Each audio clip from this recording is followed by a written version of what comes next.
Hello, this is a heat load calculation part 12. We're doing passive floors. We're looking at the blueprint of the Vatilo House in Gulf Coast town, Texas, and we'll be moving it to Birmingham, Alabama. So when we look at the floors, the two bits of information you needed up here at the top is the footprint, how actual big is it going to be, and of course, what type of floor do we have? Now, our house has a poured slab floor. Basically, just cleared the ground off, poured a concrete slab. House is sitting on top of it. So it's a slab on grade, no edge insulation. What they're talking about with that is no edge insulation is imagine this floor right here is the poured concrete, and you're looking at it from a side view. This edge out here is the part that's exposed to the outdoor temperature, like this wall here would be. The wood construction is above it, but you have this edge of the slab that's sticking out there. So many times we put edge insulation on there to keep heat from transferring through it, but this house doesn't have it. And of course, what is the soil conditions around here? Well, it has heavy moist soil, which we'll look at that in table 4A and explain that a little bit better. But this is where your information is found. These are the two pieces that you need. And here is just some basic information. This is the same thing that I set up there. And there's your dimensions. So our overall dimensions of the entire slab is 1,200 square foot. Our edge that's running all the way around the perimeter of this house, exposed to the outside, is actually just this measurement here. The 40 foot, we got 40, 40, 30, 30. So we just add those up to get 140 feet, not square feet, but just 140 feet of running edge. So that's what we have for our exposed edge. Now let's just take a look at the actual Vatilo house, the original one. And here you go. This is where we'll be working at down here at 11A. Passive floors, because we don't have partition floor. Partition floor would be if you raise the house up like 3 blocks high and you had a crawl space up under it, or a basement, anything like that, where you had something that was actually below it and you'd have a temperature differential between the ground and outside. The information that you're going to be putting here will be here, here, nothing here, and nothing here. To explain that, let's just look and see what this is. Cooling HTM. Cooling HTM and cooling BTUs. Well, our slab has nothing. Reason being is because you're constantly losing heat through a slab. This house here, as it's stated, has no insulation in it. This is why you should always put insulation in a concrete floor and a vapor barrier. Vapor barrier keeps moisture from coming up. Insulation keeps heat from moving. If you've ever been in a basement before, you usually notice it feels cool in there. Well, why does it feel cool? It's pulling heat away from you. The ground, depending on where you're at, around here in Alabama, stays somewhere between like 55 to 60 degrees. Well, we're trying to heat the interior of our building. We'll go back to this blueprint here. We're trying to heat the inside of this house to 70 or 75 degrees, depending on whether we're heating or cooling. Well, if the ground is constantly 55 degrees, we'll just use that number. That means heat always goes from high to low. So if I had 70 degrees in here and the ground out here is 55 degrees, my heat is constantly going out of it. So we're losing heat. Like I said, heat is what we're actually losing. You're not gaining any cooling through that. I mean, that's why it feels cool, because like human beings, we're 98.6 degrees. When you're down in the basement, the heat's being pulled through the walls into the ground like a giant heat sink, so that's why it always appears cool to you. So we'll have no calculation for cooling on this one right here, so that's perfectly understandable. Also on your passive floors, this is where your exposed wall number comes from.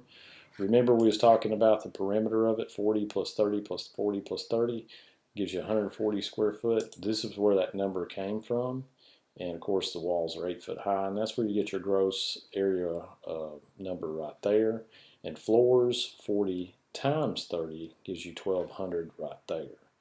But on this, we'll be actually doing the passive floor as a slab. And that 140 is the number you're going to use here, where we've typically been using the square footage net area of it, just like we did on the ceiling. But this is actually going to be the perimeter of that slab. That's what we're going to be calculating off of, because that's where our heat transfer mainly is coming through. So let's take a look at their worksheet. And here's the numbers that we're going to be transferring over to the actual calculation. The only difference is on this one right here, the square footage. Like I said, it's not going to go on the J1ae where it atypically goes. We're actually going to be using this one right here. So make sure you use this 140 and not that other number that we was looking at, the square footage. We don't want to use the square footage on this one. Get that lined up right there.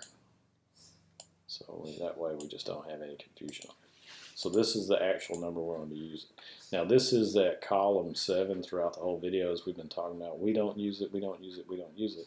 Well, now here we go. Like I said, so when you get down here to your CLTD and everything like that, this is what you're going to have. It's just blocked out because we don't have no CLTD, because we're constantly losing heat energy through our slab, not gaining anything. You can't gain any cooling. You can only lose heat. So first thing they got is they got a 22A-PH slab, no insulation, and 40 by 30 for 120 square feet right there. And as you can see, this doesn't say goes to the J1ae, but it does.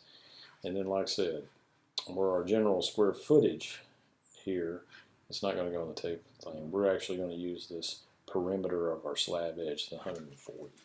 Okay. So let's take a look at our worksheet where we left off. And here we have where we're at, 11. Alright, so the first thing we have to do is figure out our construction. We know it's a slab. No, there's no insulation, so we're going to go to 4A. Looking through the 4A tables, eventually you'll come on one that says construction number 22, concrete slab on grade. That fits what we're doing. Some important notes is the construction is for construction only. Heating load, HTM times running feet of exposed edge. That's our 140 we've been talking about. Soil conditions. H is for heavy, moist soil. M is for medium dry or light soil. And then L is for light dry soil. Okay, why that makes a difference. The more moisture that you have in the ground, the more heat energy you're actually going to wick away from it. Same as an air-cooled motor versus a water-cooled motor. It's more stable because the water can transfer more heat. So the wetter the ground is, the more heat it can transfer away. This is why it's very important to have some insulation and vapor barrier in between it so we're not losing so much heat out of our homes. So ours fell under heavy. So we're going to have 22A, no edge insulation, no insulation below the floor or floor cover, so it's just a slab. So the 22A is right there. The P, where do we get our P from? Well, it's actually what we would call a passive. Like I said, it doesn't have radiant heat, so it's going to be a P. If it had radiant heat, it would be an R. Radiant heat's when they run the water pipes in the concrete slab or electrical in the slab, so it's actually creating like a heat sink in between both of you, so you're not losing as much on the other side. But ours is just a poured concrete slab, so P for passive, and the H comes from heavy moist soil, so H. As you can see here, 22A PM, that would be from medium, and 22A PL, that would be light.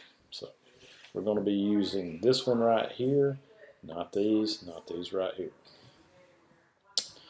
Insulation arrangement, none. Our R value is 0 because we have absolutely no insulation. And we got heavy moist soil, so our F value for this is going to be 1.358 for this actual calculation. So let's just start as we usually do. We're going to start here. Now we have our construction number of 22A-PH for heavy soil, no insulation. Okay. And our next number is our survey footage. So how long is our building? We would go to our survey, and as we can see, it's 40 feet long, 30 feet wide. So we'll have 40 here.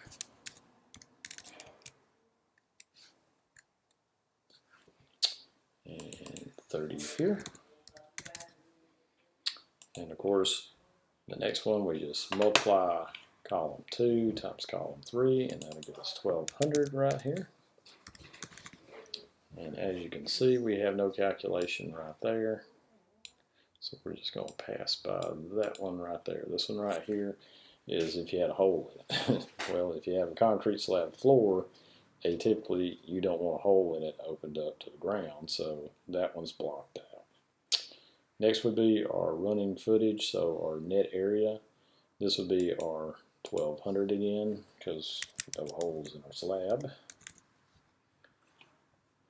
I'll move that over a little bit. Alright, this is our one we've never used, our exposed slab edge. So basically, once again, just add up the perimeter around your house. So 40 plus 30 plus 40 plus 30. It gives us 140. And close this one. So right there for column 7 would be 140, 0. Okay. Now we need our F value. Okay, so our F value is right here. So we have heavy moist soil, so our F value is 1.358.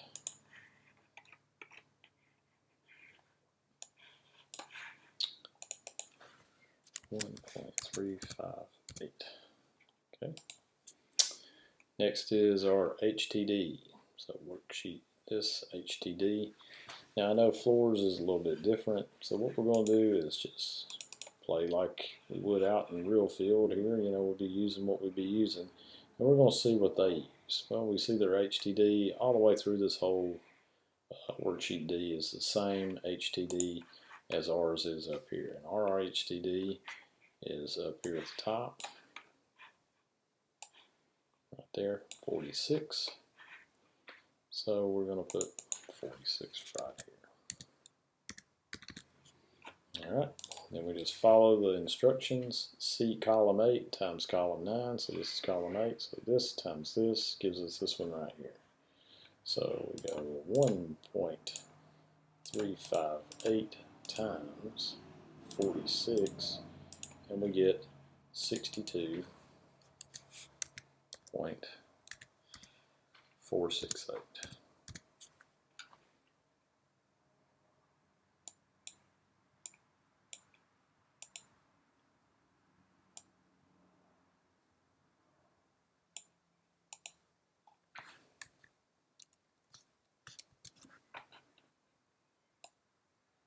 Get it lined up. Okay. Next would be group number. Remember, only walls have group numbers, so that one's blacked out.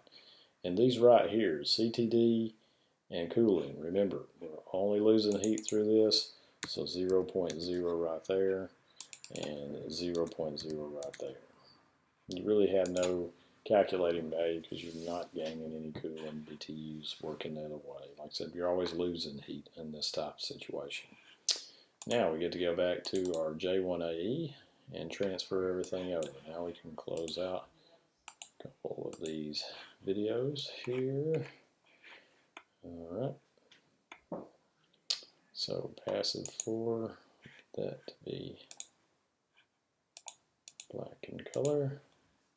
There we go. And we're just going to transpose over what we got. Copy that over, paste, bang. And like I said, for heating, our heating was copy there to here, paste. Remember, we have no cooling, so we're not worried about that one there. And we're going to take this 140, and that number is going to actually go here. The 1200 goes right here for our square footage. And the 1200 also goes up here for our 1200. 40 times 30 gives us 1200 square foot. 40 times an 8-foot tall wall equals our gross wall area up there. Alright. So now all we have left to do is this, we're just going to put NA because it's not applicable for this calculation. NA there. So that way we don't accidentally do something we shouldn't do. Alright, I'll slide it over here when we get to our calculator. And this is our final one on this worksheet D, 468. So we're going to multiply that times that perimeter edge that we calculated, 162.468 times 140. And there you go. Big number. A lot of BTUs being transferred to that floor. And this is why you should put insulation in all concrete slabs if you want to retain the heat that you're getting. 8,745.520.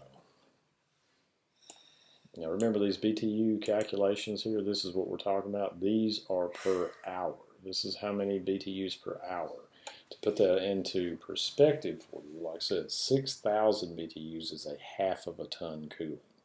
So you're losing a half a ton heating and cooling just by not having insulation in this floor. So that makes a huge difference, okay?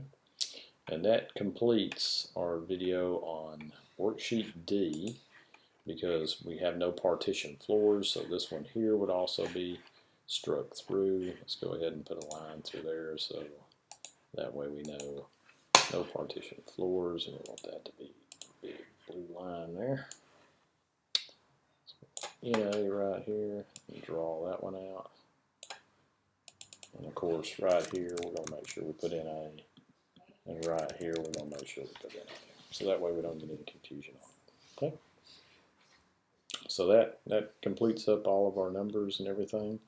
I'm going to turn that to green just because I know it's a footage calculation measurement I need. There we go. And that finishes up this video. Like I said, the next video we'll be starting on will be worksheet E. Thank you.